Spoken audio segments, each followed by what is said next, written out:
Hello and welcome to our discussion this week. This week we'll be discussing race, national origin, and micro inequities. Now, some of you may have heard of some of these things, but we're going to go into more detail around some of these, particularly in micro inequities is something that we may have experienced before, but might not exactly be able to pinpoint those or understand them. So we're going to talk about those this week. We're going to talk about some definitions of race, and I'll give you some good sources to look at, particularly around how we describe these in a legal sense, race and national origin. And then again, I will provide you with some resources to follow up with these. So let's talk about race first. We have to ask ourselves, what is race and what is ethnicity? And is there a difference between these two things? So typically race is thought of as the physical characteristics that are common to a group of people. Okay, so we all pretty much know and understand what race is, particularly in this country, but as we'll see, race is sort of a fluid thing that we have to sort of take into consideration when we're thinking about these things. Ethnicity, however, is more culturally rooted. So for example, you could be racially white, but you could be ethnically Jewish. So there's many examples of these, particularly in the United States, where we have kind of a multicultural, multiracial, multi-ethnic society in many places. So something to think about as we're describing the difference between race and ethnicity. And we're going to dive into these in a little bit more detail throughout this presentation. Some consider race as linked to biology. So for example, we have different hair color, different skin color, things like that, right? Physical characteristics that are typically genetically passed down from parents to children. And again, are common to a group of people, right? You can look around and say, well, these people have a similar physical characteristic, and we take those physical characteristics in total and we say this makes up a race of people, right? This describes a race. Unfortunately, in human history, race has helped justify, quote, natural discrimination. For example, in Nazi Germany, as many of you are aware, race was used as a way to say these kinds of people, these people with these kinds of physical characteristics are somehow naturally different than other people, right? They're somehow naturally less than other people. The same kind of argument was used in the slave trade in the Americas, for example. People would say, well, these people who have these kinds of physical characteristics, who come from typically Africa and other parts of the world, are somehow different. They are somehow naturally less than, and in this case, white people.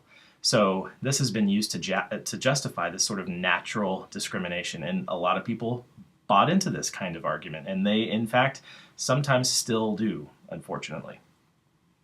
So let's dig in a little bit more. According to the Census Bureau, we have several races in this country. We have white, black or African American, American Indian or Alaska Native, Asian, Native Hawaiian and other Pacific Islander, and Hispanic or Latino. But again, think about what makes up a race. What about someone who might have parents of different races? They're multiracial. How do they categorize themselves? Why do we describe people into these, why do we just use race to describe people anyway? What are these characteristics that differentiate us? Let's dive into this a little bit more and think about what race really means to us. So there's some interesting science around race. One of the things that I like to point out is there's actually more genetic variations within a race than between races. So think about that. That actually means that genetically, so at the very genetic basic level, you're actually more different from someone who's in the same race as you than you are from someone who is in a different race, right? So there's more genetic variation within races than between those races. Kind of an interesting observation. Biologically speaking, the human species hasn't even developed into races yet. And that leads us to this conclusion, that race is socially constructed. What do I mean by that? I mean that when we think about race, race is something that we have said as a society, this is something, this means something, right? And it does in a lot of ways. For us as individuals who move through this society, race does mean things. Racism is a prevalent issue. It's a problem in society. But race as a characteristic of people is socially constructed. Again, it's like saying, look, let's categorize you according to the length of your hair, the color of your hair, if your hair is curly or not curly, right? These are things that are Do they really make a difference? Not really, right? They really don't make a difference. But we've assigned them importance socially. That's what I mean by socially constructed. Race is a socially constructed kind of thing. Biologically, it doesn't even really exist. Let's talk just a moment about white privilege. And you have an article this week about white privilege that you'll take a look at and think about. Some of you may have been exposed to this issue, this notion of white privilege before, but if not, I'll go over this very briefly. So white privilege is like an invisible, weightless knapsack of special provisions, maps, passports, code books, visas, clothes, tools, and blank checks. So those who have this sort of privilege might not even know that they have it, right? It's this invisible kind of thing. It's a weightless kind of thing as described by your article. But it's something that gives you incredible power as you move throughout society. From the white perspective, I can do well in a challenging situation without being called a credit to my race. Think about that. No one looks at me and says, "Hey, you're white and you're doing really well. Man, you're just that's awesome for your people," right? That doesn't make any sense. No one says that to me.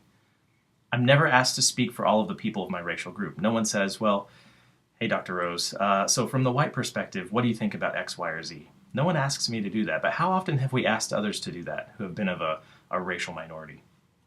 I can easily buy posters, postcards, picture books, reading cards, dolls, toys, and children's magazines featuring people of my race. I don't have any problem doing that whatsoever. And increasingly in this society, we are seeing that that's changing a little bit, but it's not as widespread as we would like it to be. And lastly, I can choose blemish cover or bandages in flesh color and have them more or less match my skin because I'm white. Think about others who can't do that. That's a type of white privilege. That's a type of privilege that I have. Now, these seem like small things, but take these small things and add them up over time, and you end up with a system that works against those who are racial minorities. Again, thinking about race, the EEO has this to say about race. Race discrimination involves treating someone unfavorably because he or she is of a certain race or because of a personal characteristic associated with race, such as hair texture, skin color, certain facial features. Color discrimination involves treating someone unfavorably because of skin color complexion.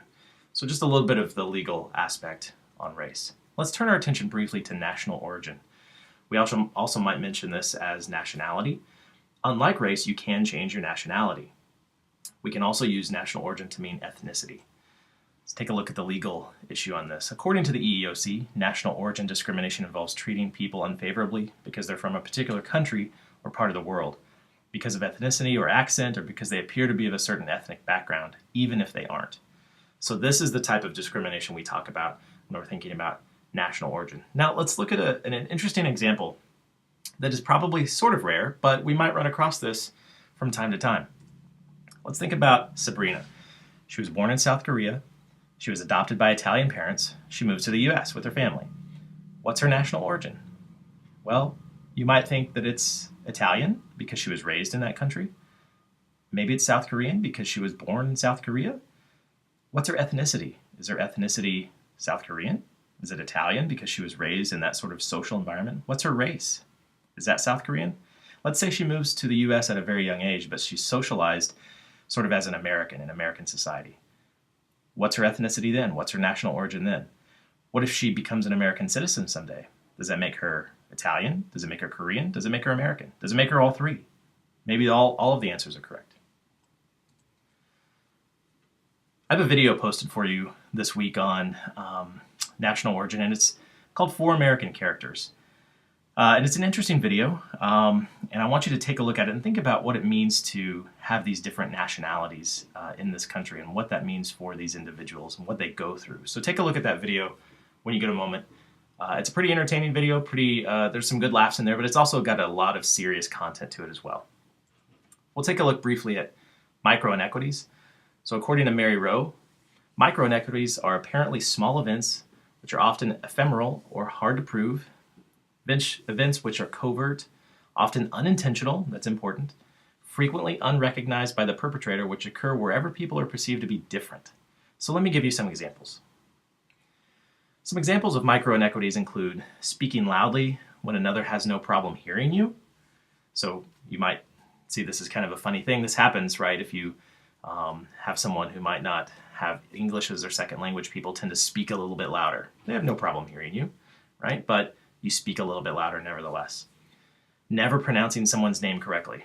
Many of you in the class, I, for example, my first name is Kevin. No one has a problem pronouncing my first name correctly, right? It's typically not an issue. Kevin, it's a pretty easy name. Some people, they go throughout their lives, especially if they live in a different society, and they never have that privilege. They never get the privilege of someone pronouncing their name correctly. Interrupting a person while speaking is a type of micro-inequity as well. Eye rolling, sighing. Certain statements, think about what's problematic with these statements. Feel free to bring your wife, for example, to a party, to a gathering. That assumes that if you are a man, that you are in a heterosexual kind of relationship, right? That you are married. It assumes a lot of things, right? This year, the Christmas party will be held on Friday. Assumes that you celebrate Christmas, that you would be comfortable at a Christmas party. Lastly, our company provides childcare options for female employees. Problematic with this is that not all female employees have children, and this excludes male employees, right? So these kinds of things they don't necessarily mean to be harmful. That's not the intent. But again, they kind of undermine who you are and how you feel, maybe your orientation, your view, who you are, okay? So think about these things as we sort of move throughout our working environment. Are we saying things that could cause people to sort of take a second look and say, I'm not sure about this. Okay, so that's it for this week. Thank you for listening to the presentation, and read through the other resources that I have available to you, watch the videos, and have a great week.